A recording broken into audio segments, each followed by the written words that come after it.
How you doing? Welcome back to another episode of History and Coffee.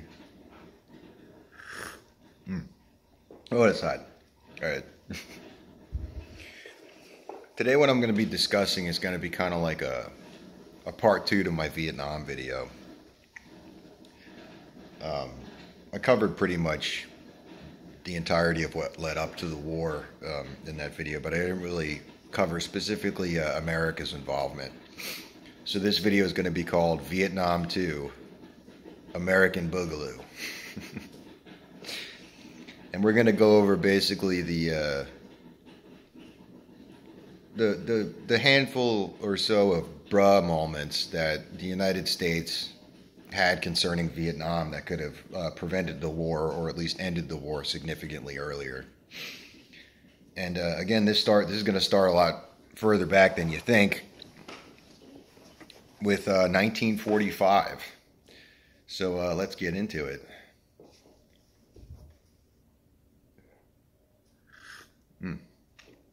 So back in 1945, Vietnam was occupied by the Japanese. Of course, it was your traditional Japanese occupation, so it's pretty brutal. And at this time, the central leadership of the Vietnamese resistance to the Japanese occupation was in a small village up near the Chinese border, and they were dying of malaria. The Office of Strategic Services, the United States' precursor to the CIA, was dispatched on an emergency mission with medical supplies to save the lives of these men. They were Ho Chi Minh and a General Giap, who of course go on to be the president of Communist Vietnam and the leader of Communist Vietnam's army. So we saved their lives in 1945 so that they could continue to fight the Japanese and go on to be a pretty big thorn on our side. Not a lot of people know that. If those men had not lived, it would have been a very, very different world that we live in now. So that's bruh moment number one. Next is, of course, after the war and before the French portion of the war, Ho Chi Minh donned a suit, got himself a briefcase full of papers, and approached President Eisenhower asking to become a United States protectorate. He saw what was going on with the French and the British in his country and the military buildups, and he did not want war. He had a great deal of respect for the United States at the time, having helped him with the insurgency against the Japanese forces, and thought that if he asked the United States essentially to become a colony of the United States, that they would kick the British and French out of his country, and of course, in keeping with other United States colonies, he would be allowed to govern himself and pretty much have freedom without having to worry about these bigger world powers. Namely the French, the British, and of course the Chinese, which we'll get into later. Eisenhower took a look at this and said, "No, we don't have the resources to do that," and told him to piss off. So that was bruh moment number two. Imagine Vietnam and United States protectorate. 58,000 Americans would still be alive.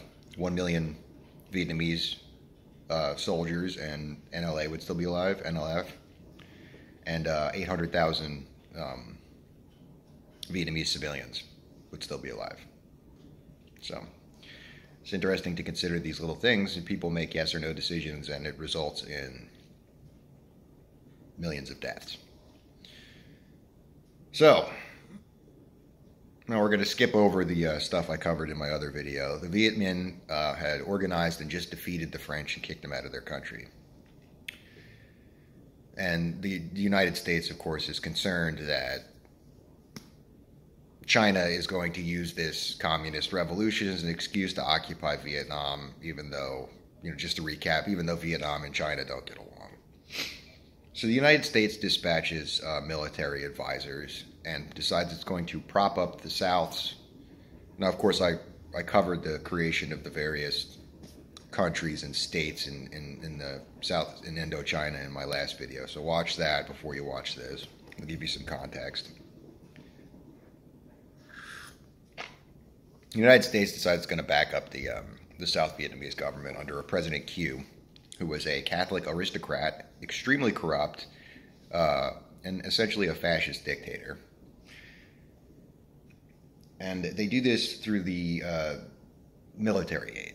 They send in special forces groups, originally under the CIA, which were called Studies and Observation Group.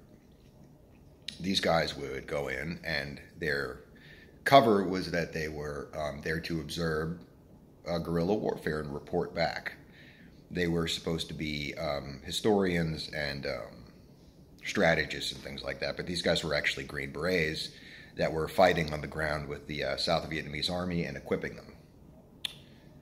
So that's a little interesting piece of history right there. The advisors, this takes place in 1965, the advisors report back and say, if we don't put boots on the ground here in Vietnam, South Vietnam is not going to win this war. Vietnam's going to be communist.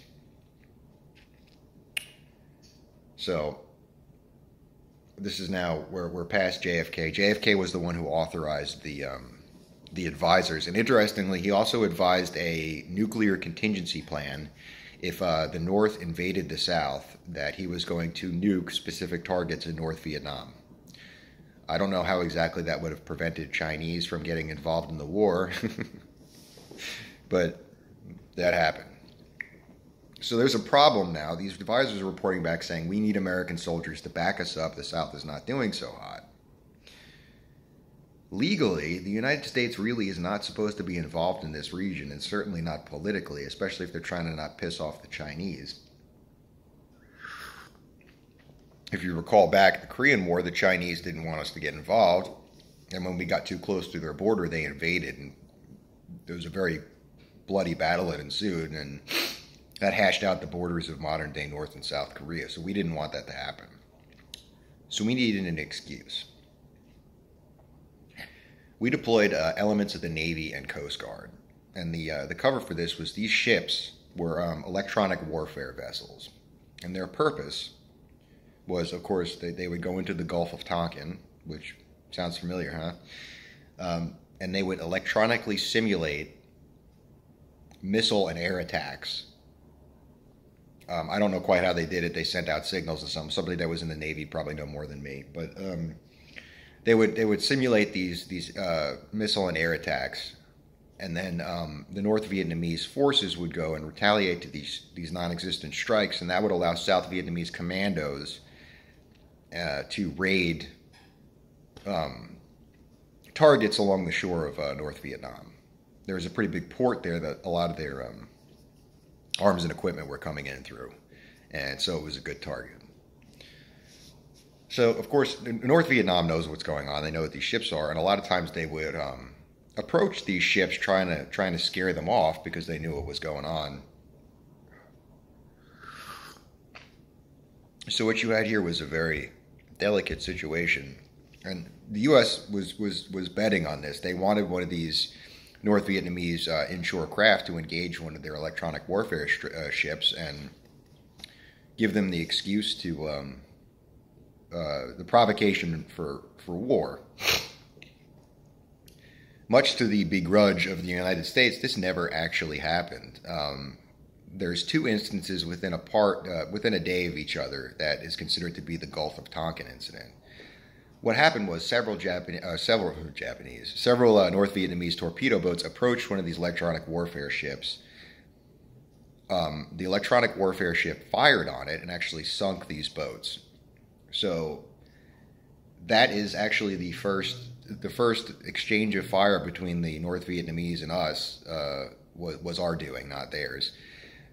Secondly, the next day, in bad weather, a ship, one of these electronic warfare ships, reported that they may have been fired on by one of these North Vietnamese torpedo boats. And later, of course, that never actually happened, and that came to be known as the Gulf of Tonkin incident. That very night, Johnson got on TV and asked to send troops to Vietnam because we'd been fired on. Mind you, inside their water, provoking attacks with them, but, you know, that's history.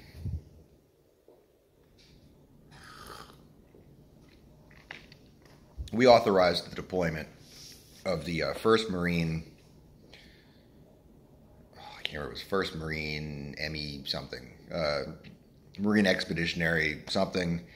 The Army deploys its Special Forces, specifically 5th Group in its entirety, and then the 173rd Airborne Brigade. They're all sent off to Vietnam, originally with the intention of just guarding our airfields that we were doing operations out of. And of course, they authorized a very lengthy bombing campaign. Now, here's going to be bra moment number, I don't know what we're up to at this point. Now, we had gone into this war with the intention of defeating, with defeating communism in Vietnam. Our main priorities being preventing an invasion of the North into the South. But we set it up politically so that we couldn't actually accomplish any of those tasks, specifically with the air campaign.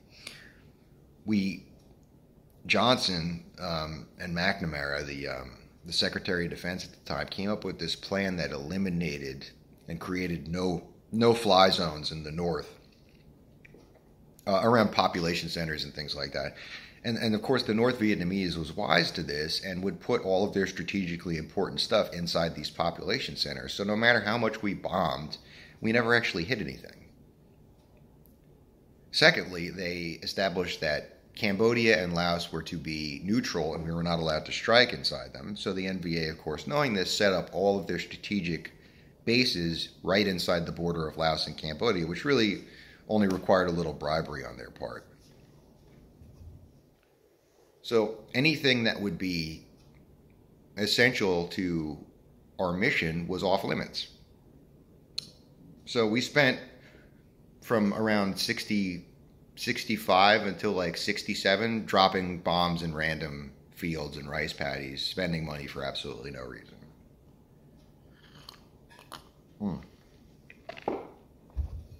And so let's talk about the ground war. We took the experience of the Japanese and we took the experience of the French and we completely ignored it through reasons of we are the superior American race. There's absolutely no reason for us to, they were just being, cowardly or, so on and so forth. And we do this constantly throughout history. This is a symptom of the American military and always will be. So we sent our troops in, and specifically an experimental force. Now, of course, I talked about the Marines that were in there. They set up artillery bases, they guarded airfields and things like that. Our main fighting contingent was this experiment we were running with helicopters, and this, of course, was called air mobile warfare. Now, the idea behind this was you would stuff battalions of men into helicopters. These men would seek out the enemy via Special Forces reconnaissance. 4-man squads would go out, which were referred to as long-range recon patrols. They would advise on the position of the enemy. These aero rifle platoons, as they were called, would jump out there in their helicopters, pin the enemy down, and then we would be able to destroy them with artillery and air power. That was our doctrine in Vietnam. Somewhat simplified, but that was it. That was the heart and soul of it.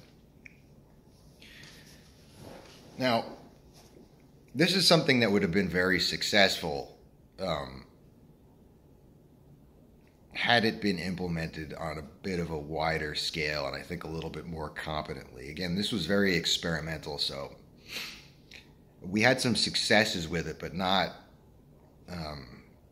quite what we were hoping for. And really the problem with this was the Vietnamese army, the North Vietnamese army, and their southern counterpart, the Viet Cong or NLF, as they called themselves, they didn't want to fight us. They knew what would come of that. So if they saw helicopters, they saw American soldiers, they would set up some booby traps and they would leave. They had no desire to fight us. They wanted to fight the South Vietnamese. They wanted to conquer South Vietnam, and they weren't going to do that by getting into large-scale set-piece battles with Americans. Now, despite that, we were still able to engage them a couple of times, and the first most notable victory would be the Ia Drang Valley. And this was actually the first successful use of this air mobile war, as well as the first successful use of the M16 rifle. Our forward reconnaissance patrols spotted large enemy movement on a hilltop called the, I'm going to say Chu Pong Massif, next to the Ia Drang Valley, and itching for a chance to test out this new warfare, we sent our guys in. And despite their own military doctrine, the North Vietnamese army actually engaged us, and we defeated them pretty epically. I think the Chu Pong Massif ended up being one of the most bombed places on Earth or something like that. It was quite a battle. Again, one of these aero rifle battalions versus something like 3,000 North Vietnamese, and we won. But again, this was a victory that was Vietnam. A great deal of the element was able to escape over into the Cambodian border. And actually, the next day, during mopping up operations, they counterattacked and wiped out an entire battalion of dismounted American cavalrymen.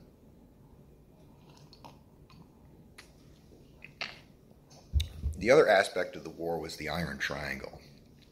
And I'm trying to go through these somewhat linear.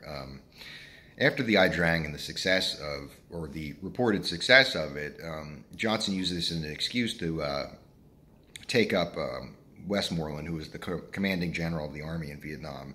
He had requested more troops for more of these cordons, more of these search and destroy aero rifle missions.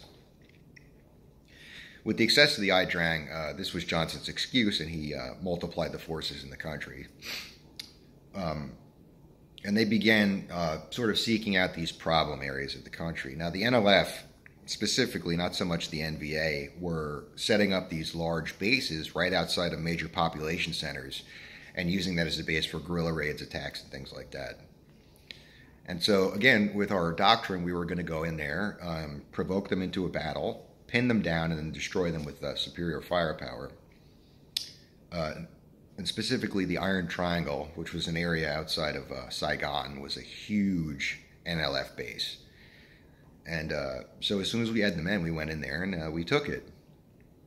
We walked in there and completely without a fight. And what happened was, as we discovered later in the war, is the NLF had actually created a huge underground bunker complex. And while we were sweeping the ground above, something like 6,000 NLF fighters were right under the ground waiting for us to leave. Right after we pulled out, they popped back out again.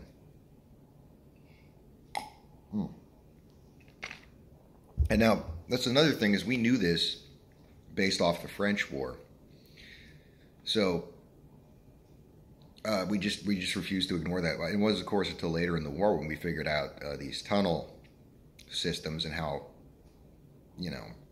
prolific they were, and we actually set up specialized units to deal with them. And that could be a whole separate video. That's fascinating and terrifying. But the war grinds on, and we come to 1968. A lot of major offensives took place that were actually pretty successful. We cleared a number of hills, 875, things like that. Drawing the enemy, we were fairly successful in drawing the enemy into a few battles, and then, of course, attempting to stop the supplies coming in from Laos and Cambodia via this Ho Chi Minh Trail. We had set up, the CIA had set up a secret air base in Laos with the specific mission of bombing this trail, which was completely top secret. It wasn't even declassified until the 1980s. The fact that we set up essentially a military base in a neutral country without their knowing is a fairly impressive feat. And of course, operations took place like this in Cambodia as well, under the direction of the CIA mainly. And there's some conspiracies about that, people running drugs to finance things, and I don't know how much truth there is to that, but well.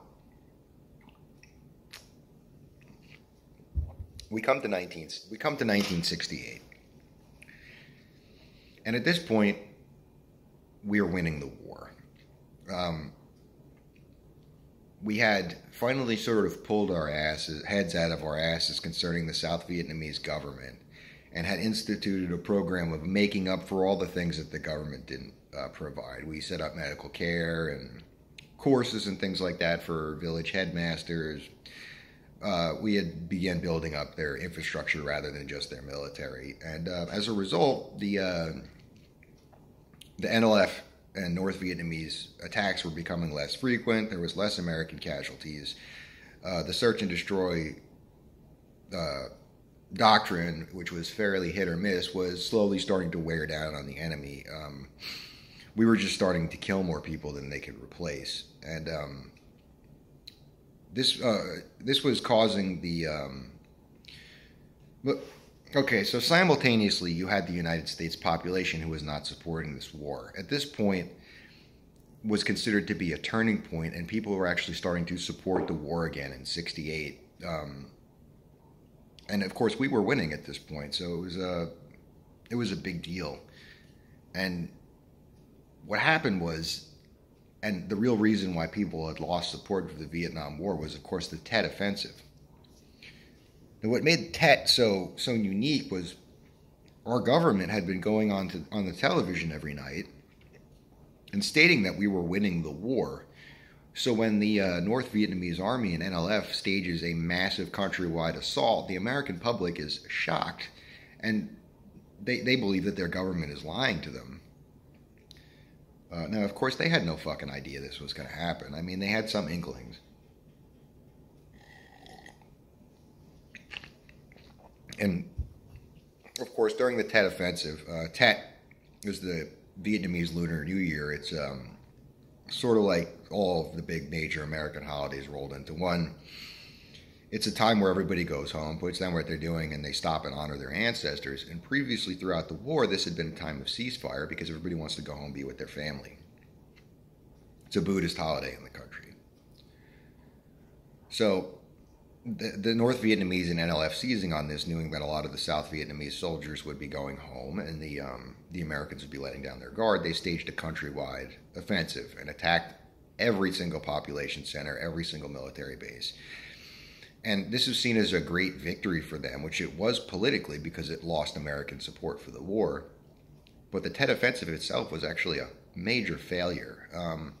Most of their attacks were repelled right off the bat, and the ones that weren't within 3 days were recaptured with the exception of the city of Hue. That took a little bit longer and was quite a bloody battle because the NVA in the city as well as the NLF were ordered not to retreat by the commanding general, General Giap.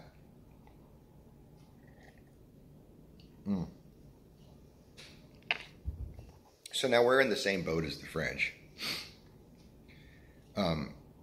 We had essentially won the war with Tet.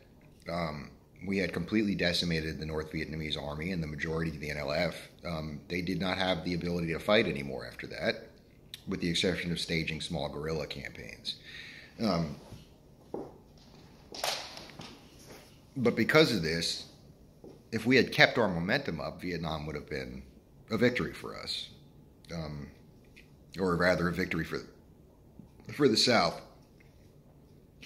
But because of this Tet Offensive, public opinion for the war went down into like 20% or something like that. And this forced Johnson into slowly winding down operations and turning them over to the South Vietnamese.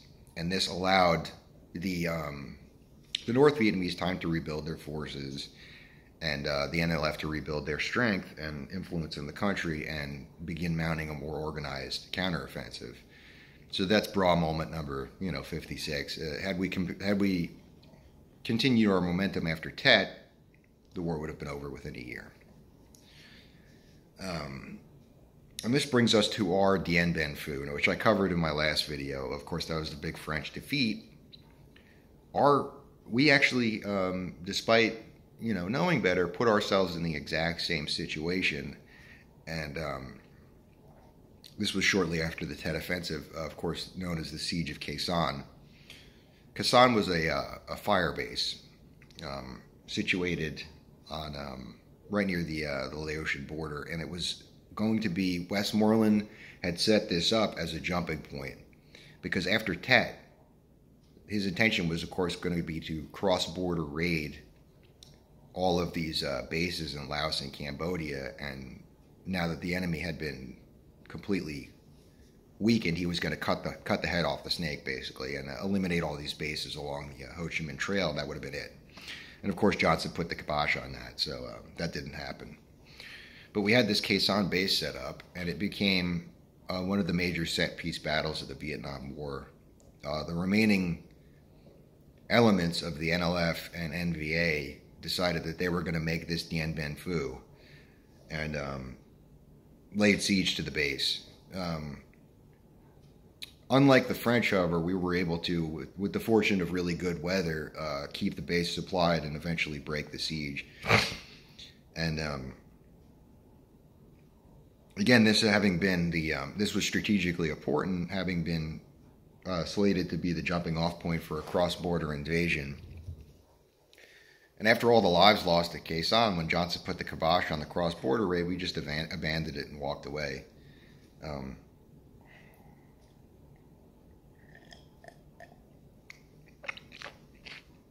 And that was the last major battle between us, really, and the North Vietnamese. After that, that was the last of their forces. The war had essentially been won on our part, and but lost politically, and of course lost on the part of the South. After that, we began pulling our troops out, replacing them with South Vietnamese troops, and of course that leads us to the 1970s. When we left Vietnam, or rather when our ground forces pulled out, we had left in place a contingency. And that was, we would provide air cover for the South Vietnamese army in the invasion of in the event of a northern invasion. This was, of course, now we're in Nixon administration. This was his promise. And in 1972, the North staged a major, after having had all this time to rebuild because of our drawdown and all that stuff with the South Vietnamese army, they were able to rebuild their forces, and they staged a major invasion of the South, and were completely beaten back by our air power. So this plan was working despite all of its flaws. The South Vietnamese army was holding, and with our air cover, which they really didn't have much of themselves, they were able to defeat the North's major invasion. The American people saw this. This was a good thing. Everybody had its support, and America finally withdrew the last of its ground forces.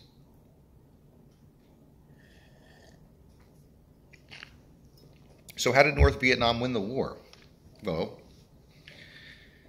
Watergate.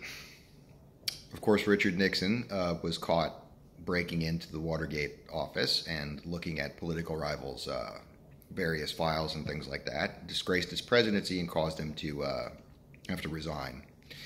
As a result of that, and a result of not wanting this Vietnam specter to creep up anymore, Congress passed a resolution without informing the South Vietnamese that they would no longer provide air support for them. They actually made it illegal for American planes to fly in Vietnam. And that brings us to 1975 and the final invasion.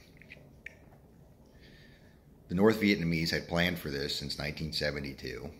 They had several years, and they invaded with full conventional forces. Something like a million soldiers, 5,000 tanks, brand new Chinese MiG air support, and they just steamrolled right over the South. The South was not prepared for this. Again, the South's contingency was that if they began invading, that America would provide air support. And when these tanks began rolling and American planes didn't appear over the sky, despite the South begging, we had passed that resolution because of politics, and we left the South with their ass in the breeze. And so that's how they lost the Vietnam War, or rather the Vietnam War was lost. For all intents and purposes, we had won the war strategically, but we lost it politically. And of course this resulted in, whereas Vietnam could have possibly transferred peacefully before this, as I described in my last video, this was not the case now. Anyone who had sympathized with the Americans or supported the Americans was shot up and was rounded up and killed. Specifically like Montagnard tribesmen who were very loyal to us because the Vietnamese didn't really care for them to begin with, neither North or South. They were almost completely wiped out of existence. Anybody in the South who was the least bit sympathetic to the American cause, wiped out. And of course, Vietnam became a communist dictatorship and a hellhole. And only recently has somewhat pulled itself out of this.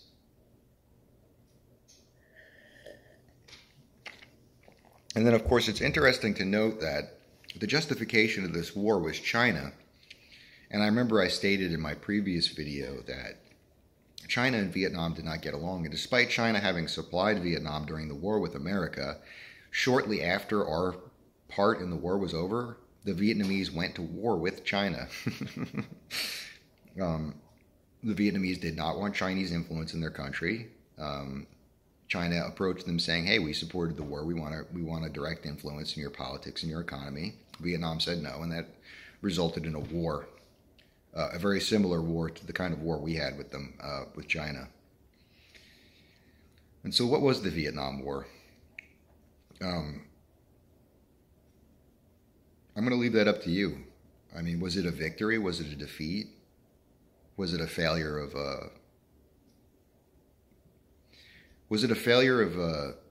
humanity? You know? I think that's honestly what I believe. The American people, the civilians, failed the Vietnam War. The South Vietnamese government failed their own people. Everyone failed their soldiers. And despite this being a victory, we still managed to lose it.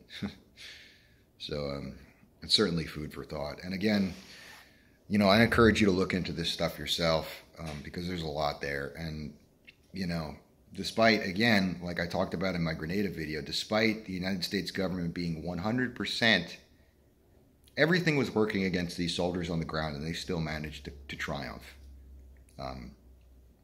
Where they had everything working against them.